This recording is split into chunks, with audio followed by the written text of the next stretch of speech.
She was cast out into the snow and left to die. No title, no mate, no mercy. Lyra survived when she was never meant to. In the frozen forest, she found 3 abandoned newborns and chose them over her own life. 5 years later, those children became her reason, her shield, and her strength. Far away, an Alpha King ruled with an empty throne and a poisoned past. Unaware his lost heirs lived in hiding with the woman he never stopped searching for. When fate dragged him to her door, old wounds reopened. Truth surfaced. Enemies returned. A pack divided watched as an outcast Omega walked back into the world that rejected her. Welcome back, packmates. Subscribe to the channel so you never miss a story. Now let's dive in. Chapter 1. The Crown Without a Queen. The scent of wolfsbane and winter roses clung to the stone walls of the great hall, thick enough to choke on. Kaelen stood at the altar, his jaw set like granite, watching the woman who would become his Luna glide toward him through a sea of silk and silver.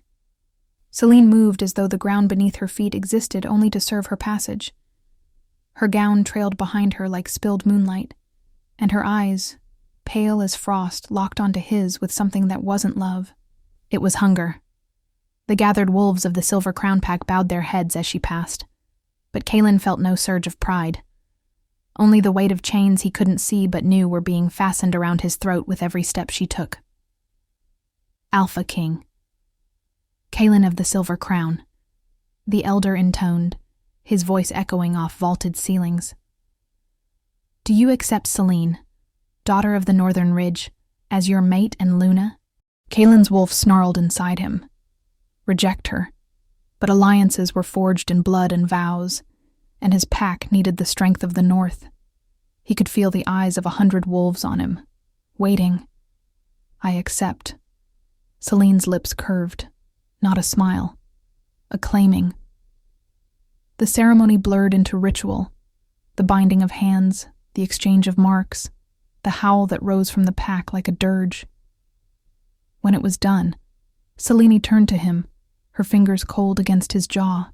You're mine now, she whispered, so low only he could hear. And you will learn to kneel.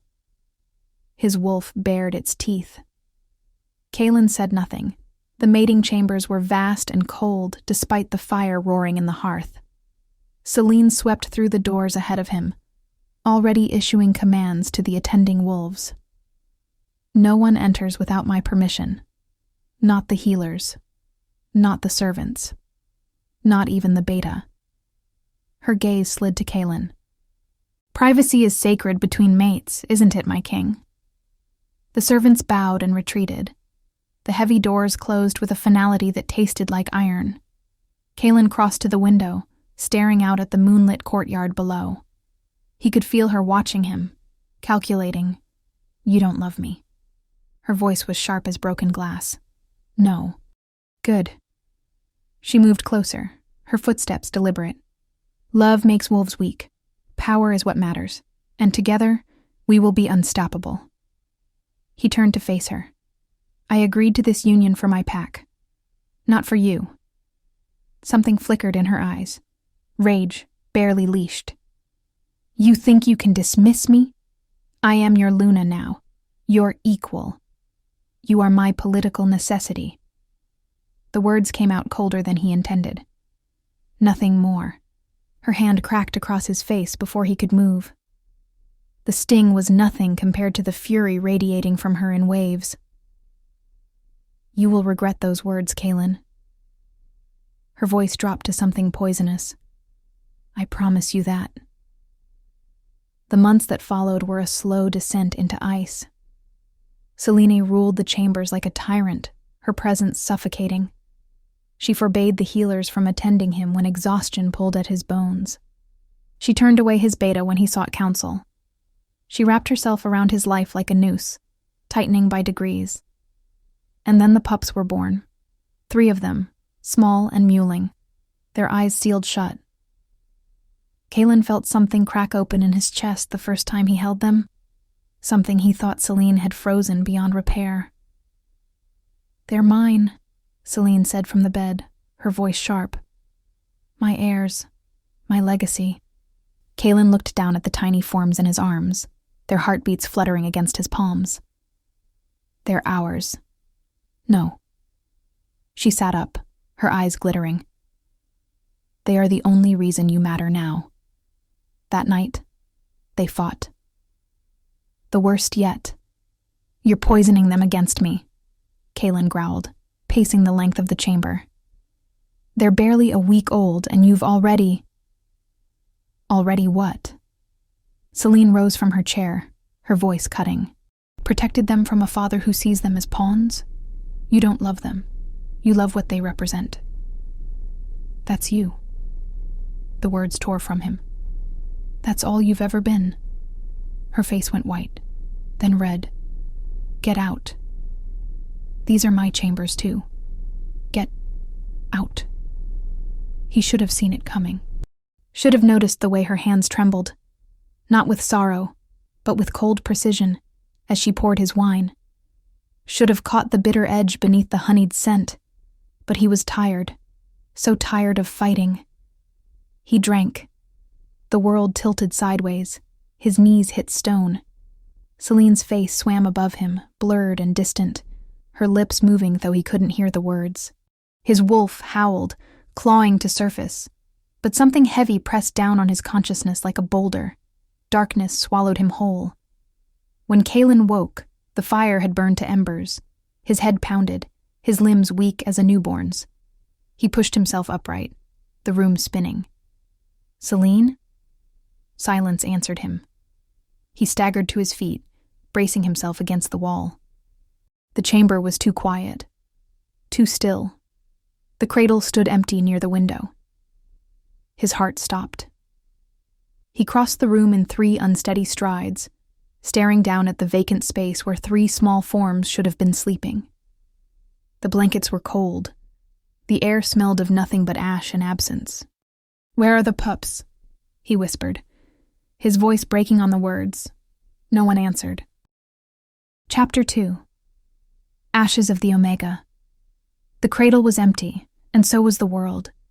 But in another territory, in another time, a different kind of emptiness had begun years before Kaelen ever lost his sons.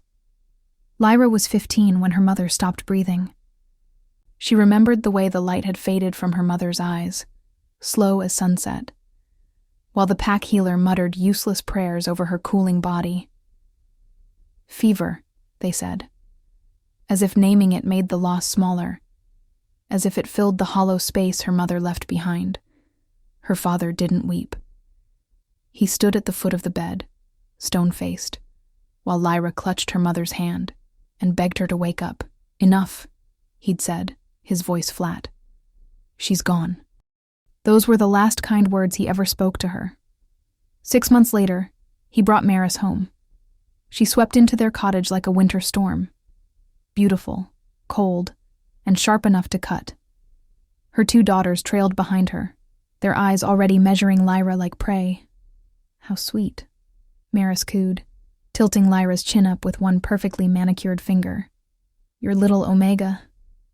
Lyra's wolf had whimpered inside her chest.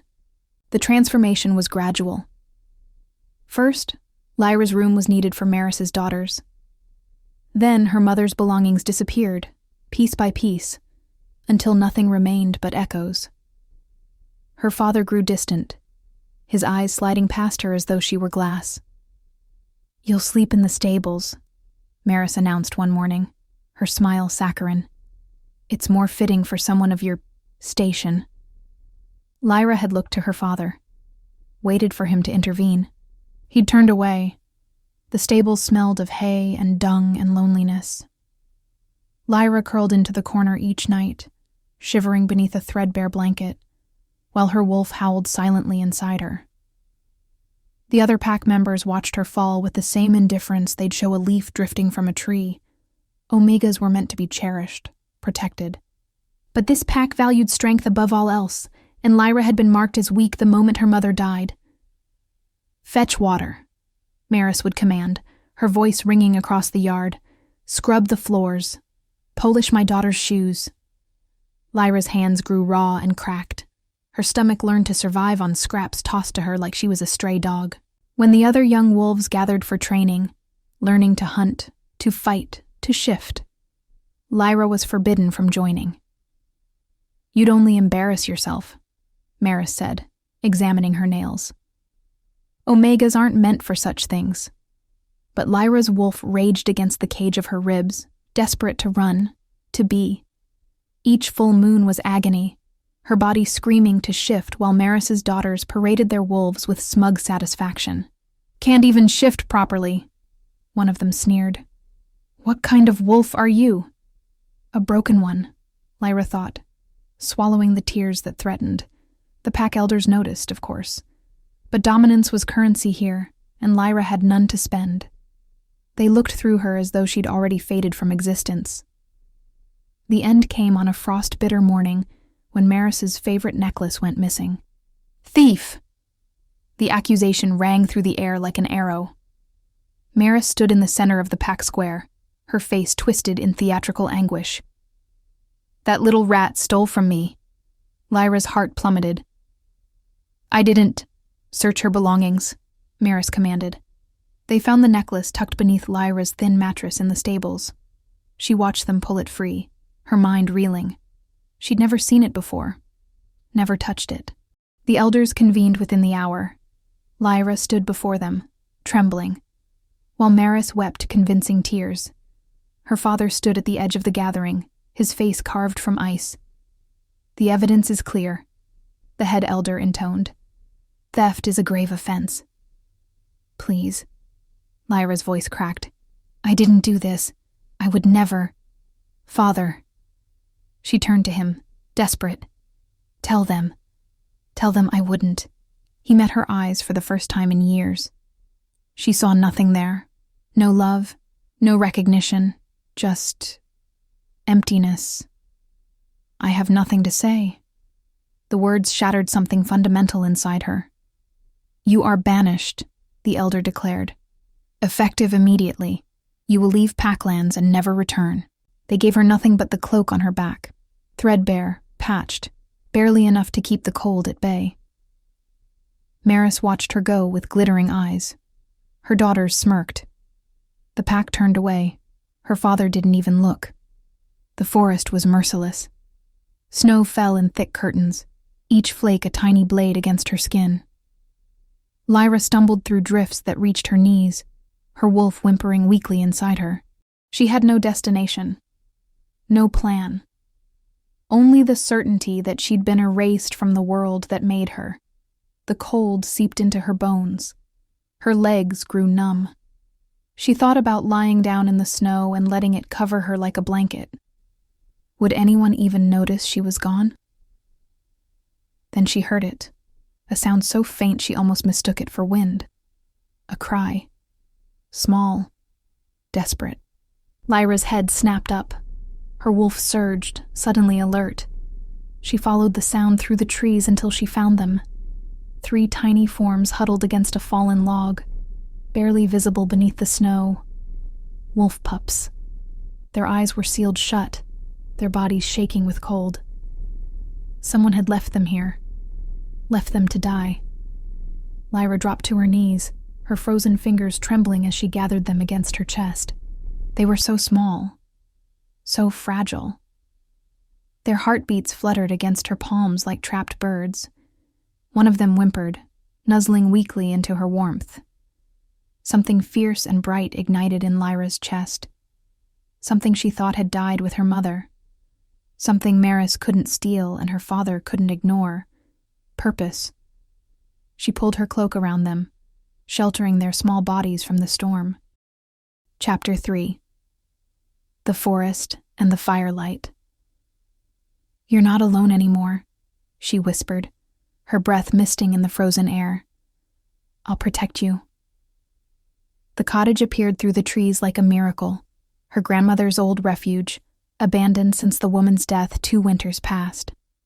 Lyra kicked the door open with numb feet, stumbling inside with the pups clutched against her chest. The air inside was stale and cold, but at least the walls blocked the wind's teeth. She laid the pups near the hearth and worked with shaking hands to build a fire. The first spark felt like salvation. As warmth began to seep through the room, the pups stirred, their tiny mouths opening in weak mewls. They needed milk, food, medicine.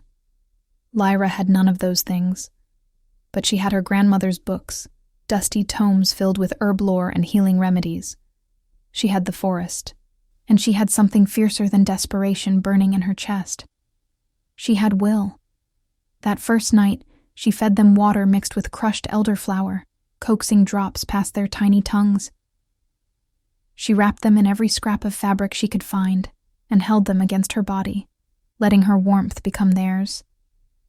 "Stay with me," she whispered as dawn broke gray and cold. "Please, stay." They did. 5 years carved themselves into the cottage walls like tally marks. 5 years of Lyra learning to survive in ways the pack had never taught her, foraging for roots and berries, setting snares for rabbits, grinding herbs into poultices that kept fever at bay. The pups grew from helpless bundles into strong young wolves who tumbled through the cottage like small storms. They called her Mama. The first time the smallest one, she'd named him Ash for his gray coat, had looked up at her with those bright golden eyes and said the word, Lyra had wept. Not from sorrow, from something so achingly whole it hurt. "Mama, look." River, the middle pup with fur like midnight, bounded through the door with a fish clutched in his jaws. "I caught it myself." "Almost by yourself," corrected Ember, the eldest and boldest, trotting behind with her russet tail held high. "I showed you where to look." Lyra knelt, examining the fish with exaggerated awe. "This is excellent work, both of you." They preened under her praise, and her heart swelled. She taught them everything her grandmother had taught her, which plants healed and which poisoned, how to move through the forest without disturbing a single leaf, how to listen to the wind's warnings. But more than survival, she taught them kindness, loyalty, the value of protecting those weaker than themselves. "We're different from other wolves," Ember said one evening, her young face serious. "Aren't we?"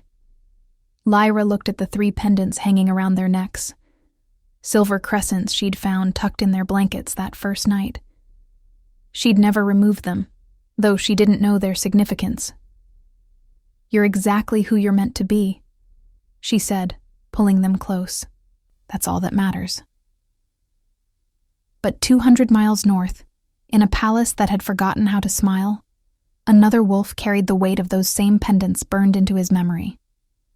Kaelen stood at the window of his chambers, staring at nothing. 5 years had passed since he'd woken to find his world hollowed out. 5 years of searching. 5 years of his beta begging him to move forward, to take another mate, to secure the bloodline. "The pack needs heirs, my king," Beta Marcus had said just yesterday, his voice careful. Kaelen's response had been silence, the kind that made grown wolves flinch. He couldn't explain the certainty that lived in his bones, the absolute knowledge that his pups weren't dead. He'd sent trackers to every corner of the realm. They'd found nothing, no bodies, no trail, just absence. Celine had vanished like smoke. No one had seen her leave. No one knew where she'd gone. His wolf howled constantly now, a mournful sound that never quite stopped. The messenger arrived at dusk, breathless and wide-eyed. "My king."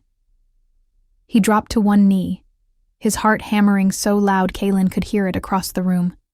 "I bring news, strange news." Kaelen turned slowly. "Speak." "I was tracking near the eastern border, in the disputed territory. I saw children, young wolves." The messenger's hand trembled as he reached into his pack. "They wore these." He held out his palm. Kaelen's world tilted. In the messenger's hand lay a crude sketch. 3 young wolves playing near a stream. And around each neck, clear as day, hung the unmistakable crescent pendants of the Silver Crown royal line. The sound that tore from Kaelen's throat wasn't quite human. "Where?" His voice came out raw, desperate. "Where did you see them?" 3 days ride east. Near the old grandmother oak. There's a cottage. Kaelen was already moving, shouting for his beta, for horses, for anything that would get him there faster. His pups were alive. After 5 years of darkness, something in his chest remembered how to beat. In the cottage, Lyra stirred a pot of stew while the pups sprawled by the fire, their bellies full and their eyes drowsy. Ash's head rested on her foot. River was already asleep, snoring softly. Ember fought to keep her eyes open, determined not to miss a moment. "Mama," she mumbled. "Will you tell us a story?" Lyra smiled, setting the spoon aside. "What kind of story?" "One with a happy ending." Something tightened in Lyra's chest. She'd never told them about the pack, about being cast out, about the cruelty that lived in places where it shouldn't. "Once upon a time," she began softly, "there was a girl who thought she'd lost everything, but she hadn't," Ember murmured, already drifting. "No," Lyra whispered, looking at the 3 sleeping forms that had become her entire world. She'd just found it in a different place. Chapter 4. The Alpha in the Doorway. Outside, in the distance, hoofbeats thundered through the forest, coming closer. Lyra's head snapped up, her wolf suddenly alert. The pups stirred, sensing her tension. Ember's eyes flew open, her ears pricking forward. "Mama?" Her voice was small, uncertain. "Stay inside." Lyra rose smoothly, reaching for the hunting knife she kept by the door. Her heart hammered against her ribs as the hoofbeats grew louder, closer, until they stopped just beyond the clearing. Silence fell like a held breath, then footsteps. Heavy, purposeful, the door burst open before she could bar it. A man filled the doorway, broad-shouldered, tall enough that he had to duck beneath the frame. His eyes were storm gray and wild, sweeping the cottage until they locked onto the pups huddled by the fire. The sound that left him was broken, shattered. "My sons." Lyra moved without thinking, placing herself between him and the children. The knife felt small in her hand, useless against the raw power radiating from him, but she held it steady. "Get out." He didn't seem to hear her. His gaze remained fixed on the pups, drinking them in like a man dying of thirst. Ember had shifted protectively in front of her brothers, her small body tense. "You're alive," he breathed. "You're alive."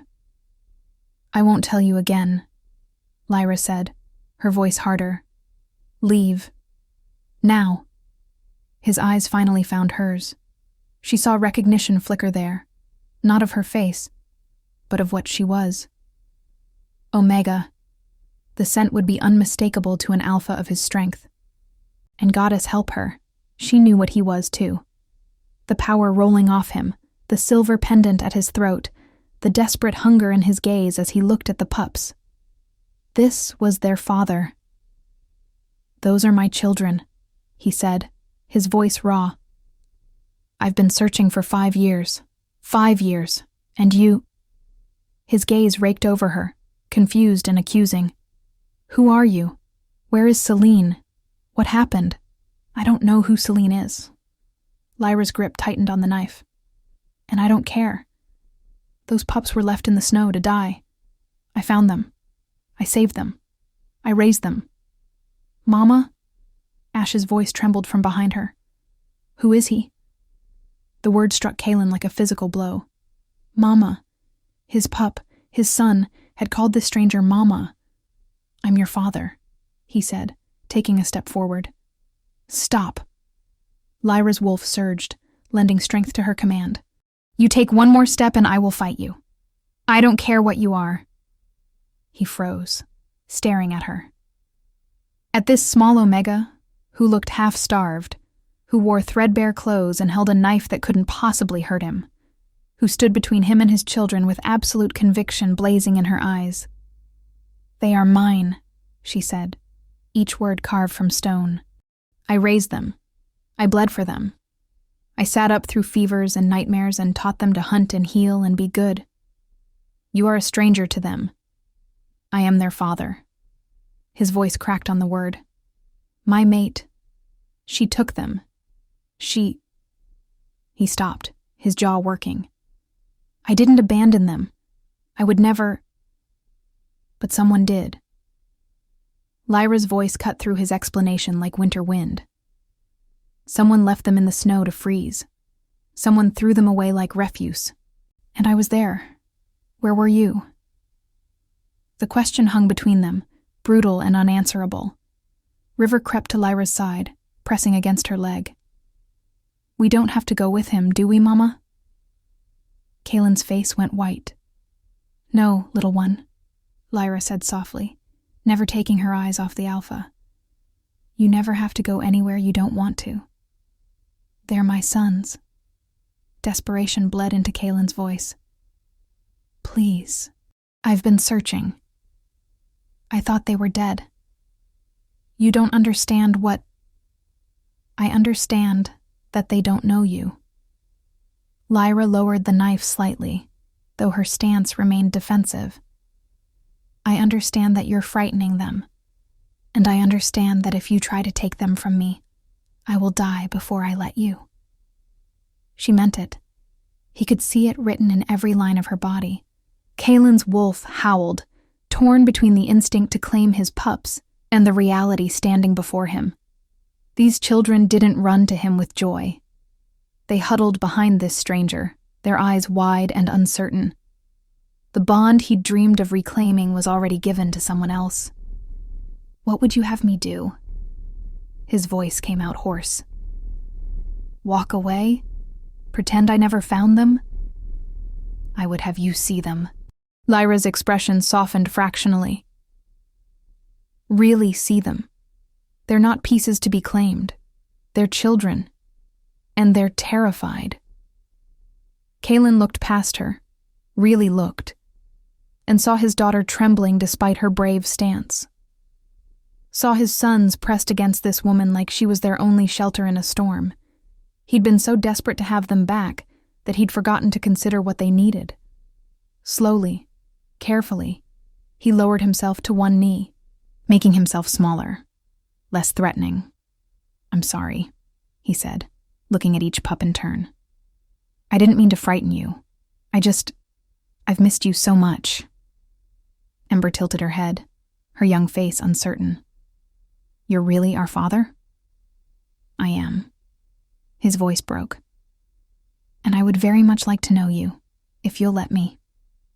The woman who left us, River said quietly. Was she our mother? Kaelen's expression hardened. By blood, not by love. Lyra felt something shift in her chest. Saw the truth of his pain written in every line of his face. This man hadn't abandoned them. He'd been searching, grieving. They can't stay here forever, Kaelen said, his eyes finding hers again. This cottage, it's not safe. The forest has kept us alive for 5 years. I can give them more. His gaze was steady, earnest. A home, protection, everything they deserve as my heirs. They deserve me. Lyra's voice turned fierce again. That's what they deserve. Then come with us. The words hung in the air between them. Lyra stared at him, certain she'd misheard. What? Come with us. To the palace. Stay with them. Kaelen rose slowly to his feet. You're right. They need you. I can see that. I won't separate them from the only mother they've known. You would bring an Omega into your pack? Disbelief colored her voice. A stranger? You're not a stranger to them. His gaze held hers. That makes you pack. If you'll come. Lyra looked down at the 3 faces staring up at her, hope and fear warring in their eyes. Together? Ash whispered. We all go together? She pulled them close, her heart hammering, then looked at the Alpha King standing in her doorway, offering her something she'd never thought to have again, a place to belong. Together, she said finally. 3 days later, Lyra stood at the border of Silver Crown territory, her hand clasped tight by embers, with river and ash pressed close on either side. The morning sun caught the silver gates ahead, making them gleam like promises. Kaelen sat astride his horse, watching her with something unreadable in his storm-gray eyes. She took a breath, lifted her chin, and stepped forward, no longer as an outcast, but as a mother entering a kingdom that would have to learn she was not so easily dismissed. Chapter 5. A Bond Rekindled. The palace swallowed them whole. Lyra had never seen anything like it.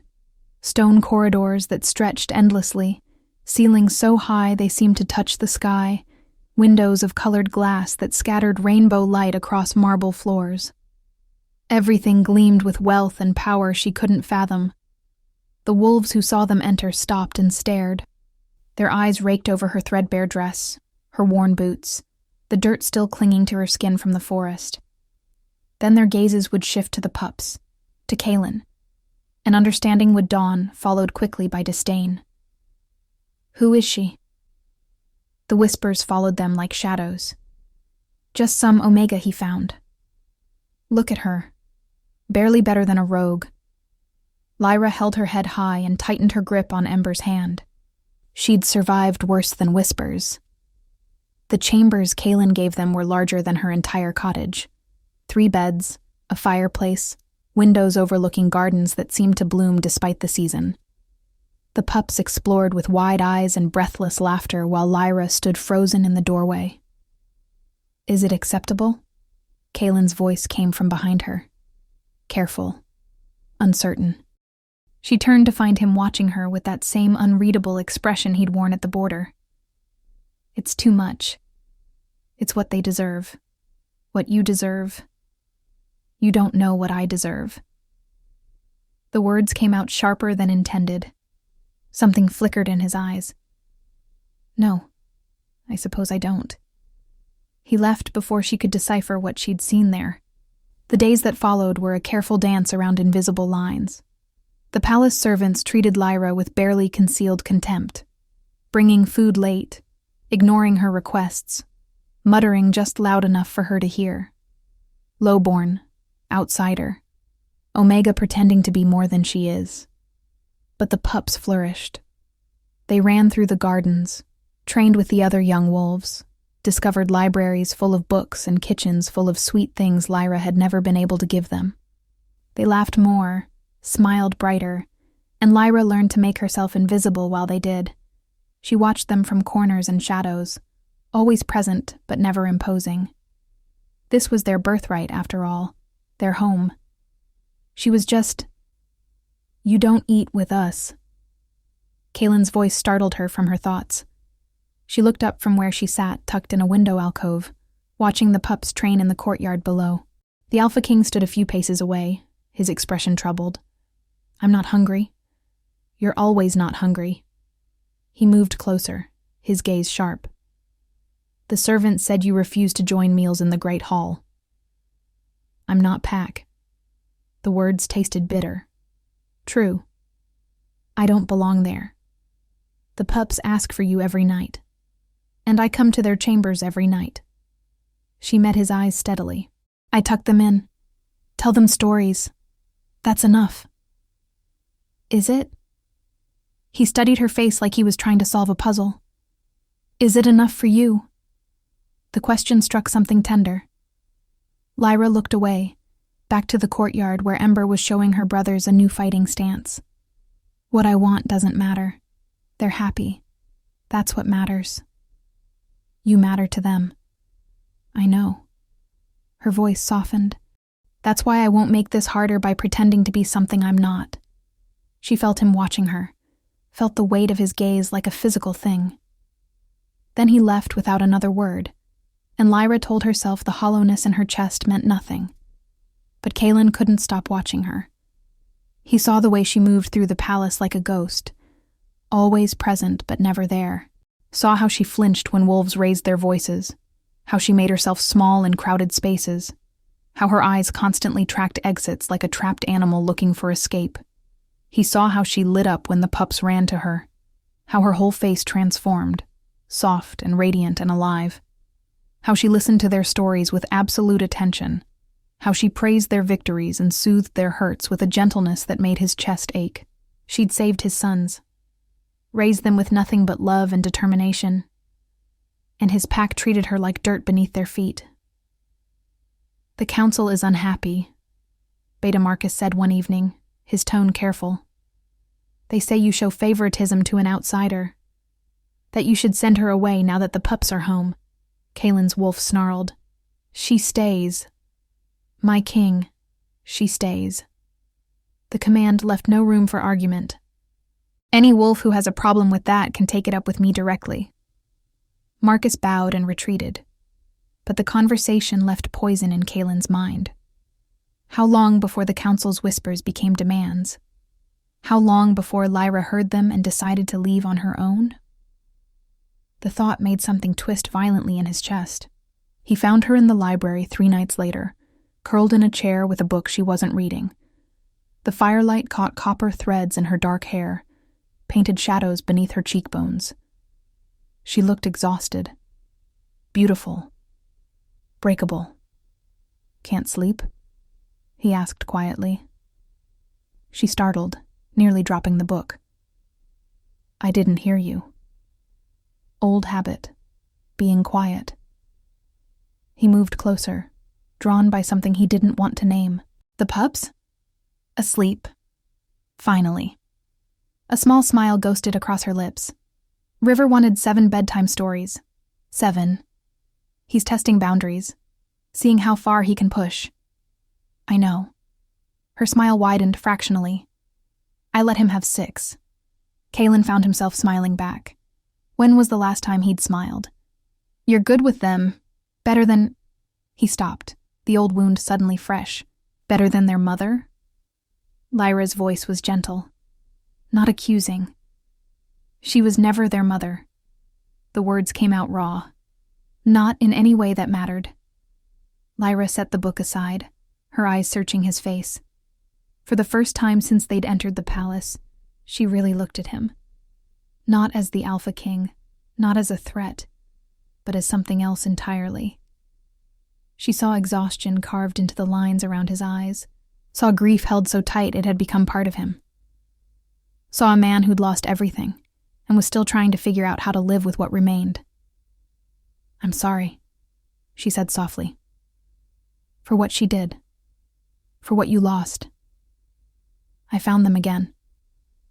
His gaze held hers, intense and searching. "Because of you." The air between them shifted. Charged, Kaelen took a step closer, then another, until he stood close enough to touch, his hand rising almost unconsciously toward her face. Lyra's breath caught. Her heart hammered so loud she was certain he could hear it. His fingers stopped a breath away from her cheek, hovering in the space between them. She could feel the warmth radiating from his palm, could see the war being fought behind his storm-gray eyes. "Lyra," he whispered, and her name in his mouth sounded like something sacred. Her lips parted. Her body swayed forward almost imperceptibly. Then footsteps echoed in the corridor outside, and the moment shattered like glass. Kaelen's hand dropped. He stepped back, his expression shuttered once more. "Good night." Chapter 6. The Return of the Luna. He was gone before she could respond, leaving her standing alone in the firelight with her heart beating a rhythm that felt dangerously like hope. She dreamed of storm-gray eyes that night, of warmth that almost touched her skin, of a word, her name, spoken like a prayer. The dream shattered with screaming. Lyra bolted upright, her wolf surging alert. Dawnlight filtered weakly through the windows, and somewhere in the palace, voices rose in chaos. She was moving before conscious thought caught up, racing barefoot into the corridor. The great hall churned with wolves. Pack members pressed against the walls, their faces twisted with shock and confusion. At the center of it all stood a woman Lyra had never seen before. Tall, beautiful, her golden hair cascading like silk down her back.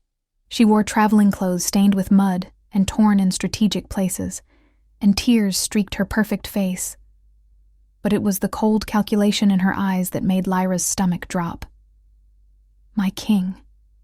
The woman's voice broke on a sob. I finally found my way back to you. Kaelen stood frozen on the dais, his face drained of color. Selene. The name hit Lyra like a fist. The one who left them. The one who...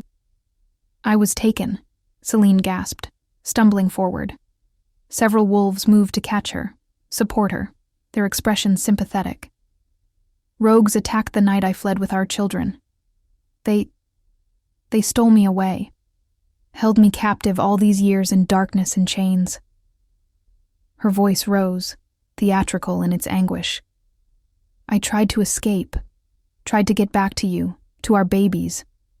But they... Where are my sons? Kaelen's voice cut through her performance like a blade. What did you do with them? The rogues took them from me. Fresh tears spilled down her cheeks. I fought. I begged. But they ripped them from my arms and I thought they'd killed them. I've mourned them every day for 5 years. Murmurs rippled through the crowd. Sympathy. Horror. Several wolves looked at Selene with open compassion. Lyra felt sick. That's a lie. The words left her mouth before she could stop them. Every head turned. The crowd parted, revealing her standing at the edge of the hall in her nightgown, her hair wild, her feet bare. She looked exactly like what they thought she was, a low-born Omega who didn't belong. Selene's eyes found her, and something vicious flickered there before her expression melted into confusion. Who is this? This is Lyra, Kaelen said, his voice carefully neutral. She's been caring for the pups. Pups? Selene's hand flew to her throat. They're alive? My babies are alive? She moved toward Kaelen, reaching for him. Where are they? I need to see them. They were left in the snow to die. Lyra's voice rang clear through the hall. I found them freezing and alone.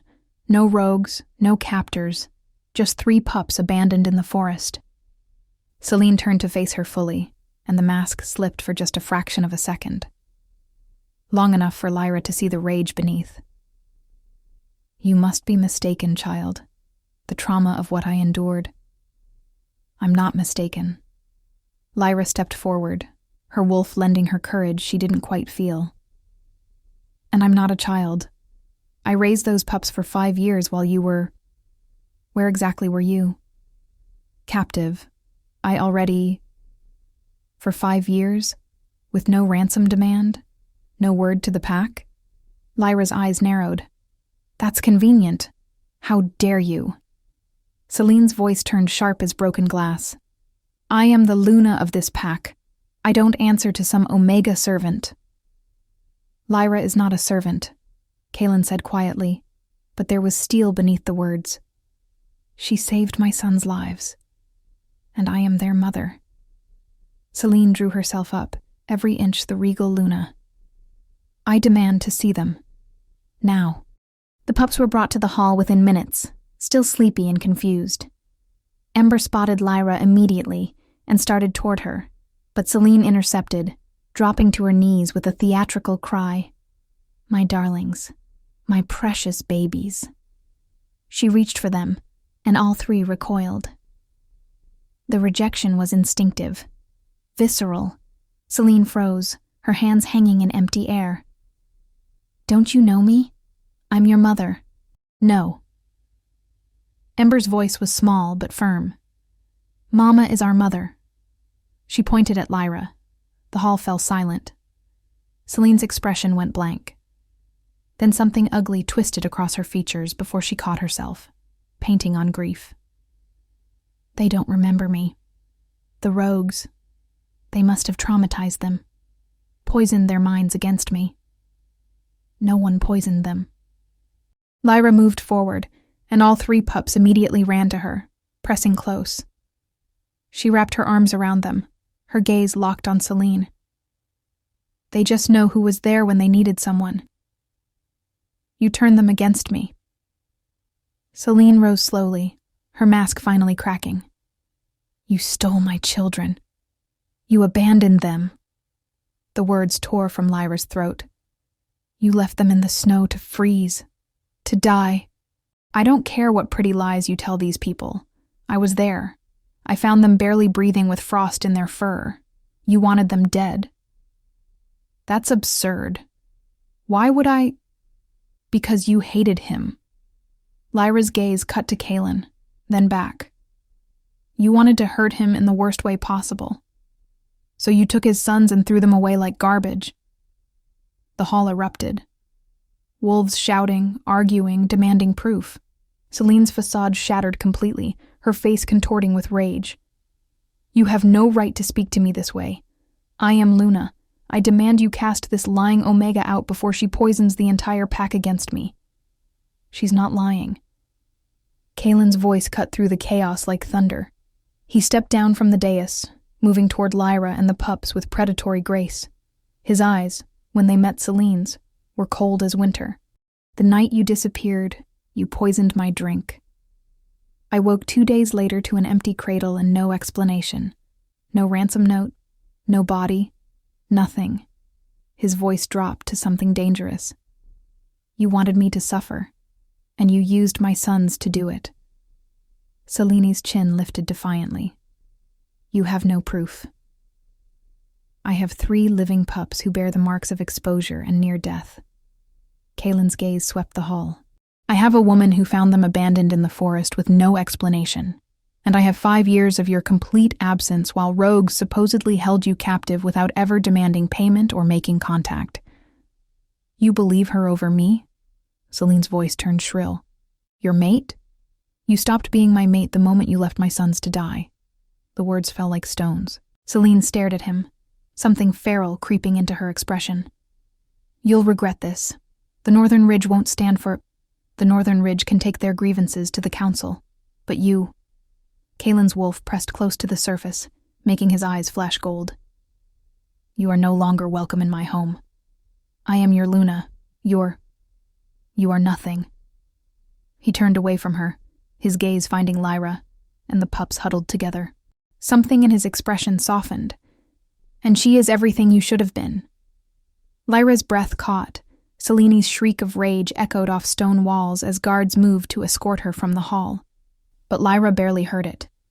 She was staring at Kaelen, at the way he looked at her, at them, like they were the only things in the world worth protecting. And for the first time since entering the palace, she let herself believe she might actually belong. Chapter 7.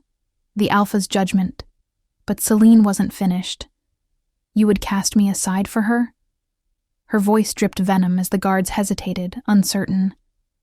"For some ragged Omega who probably stole the pups herself to gain favor? You have no proof of anything I did." "Then let's find proof." Kaelen's voice was deadly calm. "Let's examine every detail. Publicly." He turned to his beta. "Convene the full council. Send word to every pack within our alliance. What happens here today will be witnessed by all." Marcus bowed. "My king, are you certain?" "Do it. Now." The great hall transformed within hours. Banners unfurled from the rafters. Seats filled with alphas from neighboring packs, elders, high-ranking wolves whose presence carried weight. The air hummed with tension and anticipation. Lyra stood at the edge of it all, the pups pressed close against her legs. She'd tried to leave, to take them away from whatever storm was brewing, but Kaelen had stopped her with a single look. "Stay," he'd said. "You need to see this." Now, as twilight filtered through the stained glass windows, painting everything in shades of amber and blood, Kaelen stood on the dais like judgment itself. Celine stood below, flanked by guards, her face a mask of injured dignity. "We are gathered to hear testimony regarding events that occurred 5 years past," Kaelen began, his voice carrying to every corner of the hall. "Events that shaped the course of this pack, and my reign." He descended the steps slowly, each footfall deliberate. 5 years ago, I took a mate. A political union designed to strengthen our alliance with the Northern Ridge. His eyes found Celine's. From the beginning, It was clear we wanted different things. She wanted power. I wanted partnership.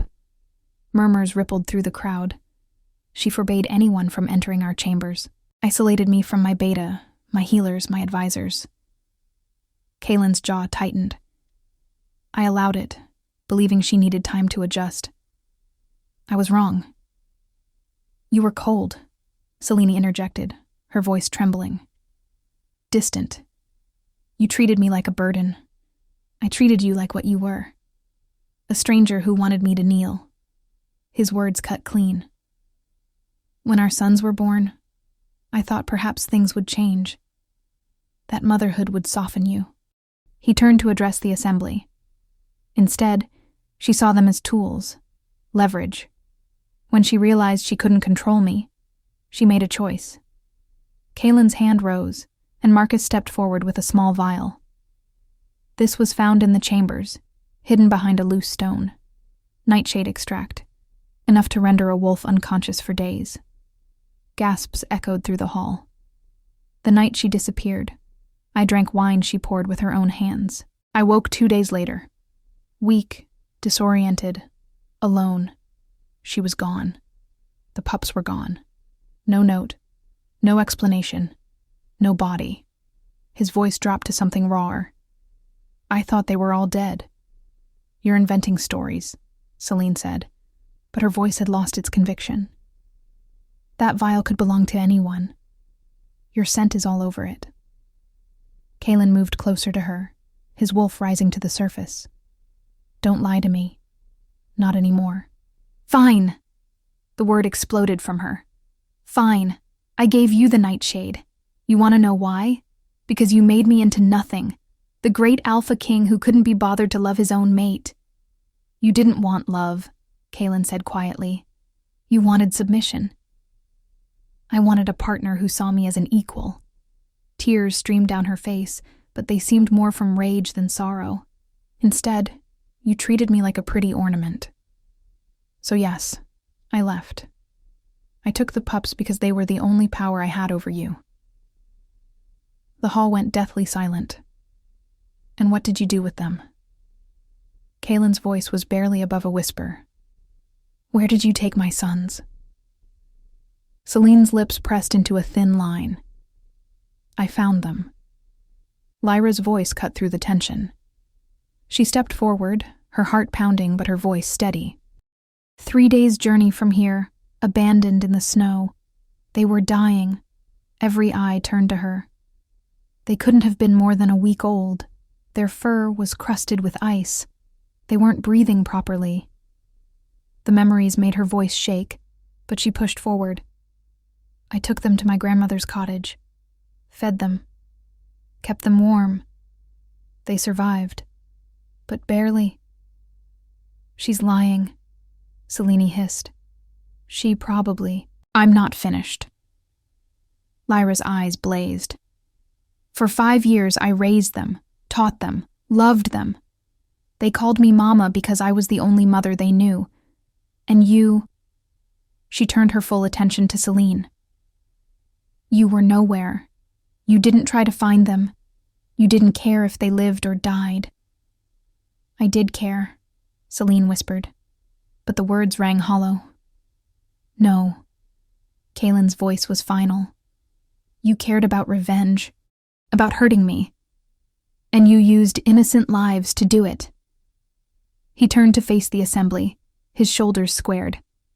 Selene of the Northern Ridge, you are hereby stripped of your title as Luna. Your bond to this pack is severed. You are banished from Silver Crown territory, never to return. Any pack that shelters you will answer to me. You can't. It's done. His wolf bled into his voice, making it echo with alpha command. Guards, remove her. They moved quickly. Selene screamed, fought, hurled curses that bounced off stone walls. But within moments, she was gone, dragged from the hall and out of their lives. The silence that followed felt like the aftermath of a storm. Kaelen stood in the center of it all, his chest heaving. Then slowly, deliberately, he turned. His eyes found Lyra across the crowd, and something in his expression made her breath catch. He crossed the distance between them in long strides. The crowd parted like water. When he reached her, he extended his hand. Lyra. His voice carried to every corner of the hall. You saved my sons when I couldn't. You gave them love when they had nothing. You protected them with your life. His fingers curled around hers, warm and solid. You are fierce and brave and selfless. His storm gray eyes held hers, unwavering. And if you'll have me, if you'll have us, I would make you my Luna. Not for politics, not for alliances. His voice dropped, intimate despite their audience. Because you already are everything a Luna should be. Lyra's world tilted. This is my new Luna, Kaelen declared, his voice ringing with certainty. He raised their joined hands high. Any wolf who questions this can answer to me. The hall erupted, some in shock, some in approval, some in outrage. But Lyra heard none of it. She was staring at the Alpha King, at the way he looked at her like she was something precious, and feeling her heart crack open. Yes, she whispered. And everything changed. Chapter 8. The Moonlight and Mating Vows.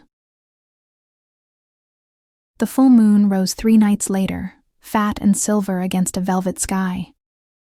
Lyra stood before the mirror in chambers that still didn't quite feel like hers, watching unfamiliar hands weave flowers into her hair. The palace seamstresses had created robes for her, silk the color of moonlight, embroidered with silver thread that caught the candlelight like stars. She looked like someone else, someone worthy of crowns and ceremonies.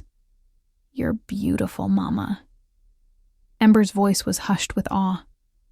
All 3 pups sat on the bed behind her, freshly bathed and dressed in formal attire. They'd refused to leave her side since Kaelen's declaration. Your mama has always been beautiful, said an older woman, Kaelen's aunt, who'd appeared that morning with kind eyes and gentle hands. Tonight we simply make sure everyone else can see it too. Lyra's fingers trembled as they smoothed the silk. What if I mess up the words? What if I... You won't. The aunt squeezed her shoulder. And even if you did, it wouldn't matter. The moon sees what's in your heart, child. That's what makes the bond real. A knock sounded. Beta Marcus stood in the doorway, his expression softer than she'd ever seen it. It's time, my Luna. My Luna. The words still felt foreign. Precious. The procession began in the great hall. Wolves lined the corridors, hundreds of them, dressed in their finest, holding candles that turned the stone passages into rivers of light. Some faces showed acceptance, others skepticism. A few held barely concealed contempt. Lyra lifted her chin and walked forward anyway. The pups flanked her like an honor guard, their small faces serious with the weight of the moment. River carried a cushion bearing the Luna's crown, delicate silver wrought to look like intertwined branches. Ash held a ceremonial blade, its edge catching firelight. Ember walked directly beside Lyra, her hand gripping the hem of the silver robes like an anchor. The doors to the courtyard opened, and moonlight flooded in. The entire pack waited outside, arranged in concentric circles around an ancient stone altar. Their faces turned as one, watching Lyra emerge. She felt the weight of their stares, judging, measuring, questioning. But she kept walking, kept breathing, kept placing one foot in front of the other. Then she saw him. Kaelen stood at the altar, bare-chested except for the silver torque around his neck, the mark of his kingship. Moonlight painted him in shades of silver and shadow, turning him into something both mortal and otherworldly. His eyes found hers across the distance, and everything else fell away.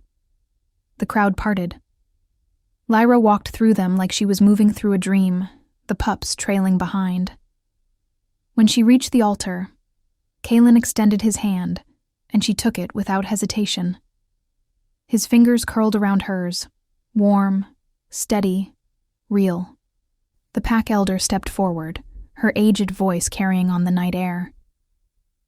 We gather under the witness of the moon to seal a bond between Alpha and Luna, between king and queen, between two souls who choose each other freely. She turned to Kaelen. Do you, Kaelen, Alpha King of the Silver Crown Pack, take this woman as your mate and Luna?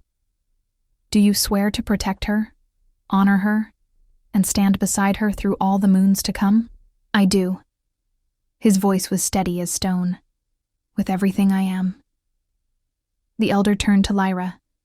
Do you, Lyra, accept this bond? Do you swear to lead beside him, to protect this pack, to carry the weight of the crown with grace and strength? Lyra's heart hammered.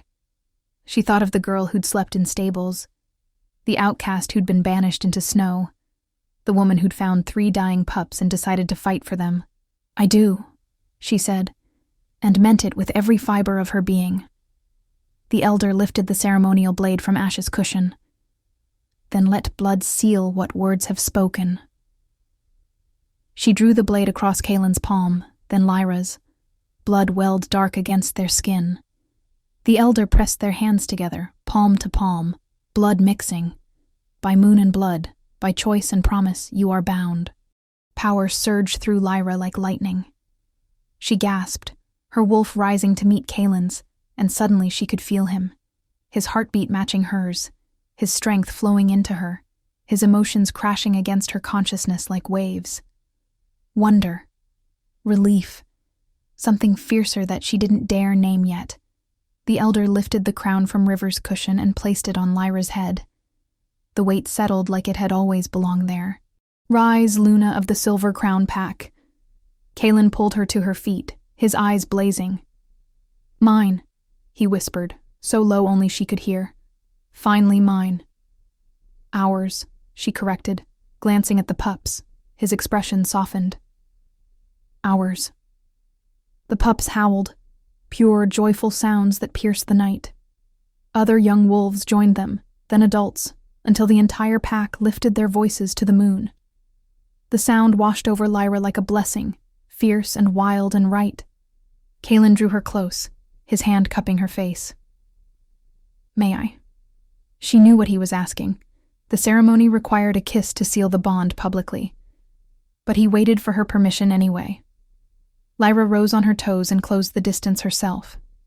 The kiss was gentle, reverent, a promise made mouth to mouth under moonlight while their pack bore witness. When they broke apart, Kaelen pressed his forehead to hers. Thank you, he breathed, for saving them, for staying, for being exactly who you are. Thank you for seeing me, she whispered back. The crowd began to kneel, a ripple that spread outward from the altar until every wolf had bowed to their new Luna. Even those who'd sneered, even those who'd doubted. Lyra stood with her mate's arm around her waist, her pups pressed close against her legs, and looked out at the sea of bowing wolves. She thought of the girl she'd been, powerless, invisible, discarded. She thought of every cruel word, every hungry night, every moment she'd believed she was worthless. That girl would never have believed this moment was possible. But Lyra had learned something in 5 years of survival. Worth wasn't given. It was claimed, fought for, earned through love and sacrifice and refusing to give up even when the world said you should. She'd been a castaway Omega, an outcast, a nobody. Now she was a Luna, a mother, a legend being born under moonlight. Kaelen's hand tightened on hers. The pups howled again, pure joy in the sound. The pack rose as one, their voices joining in a chorus that seemed to shake the very stars, and Lyra smiled, fierce and bright and unbreakable, knowing that sometimes the greatest. Love stories began not with a crown, but with 3 small lives saved in the snow and a heart brave enough to choose them. The moon blessed them all with silver light, and the night whispered promises of forever.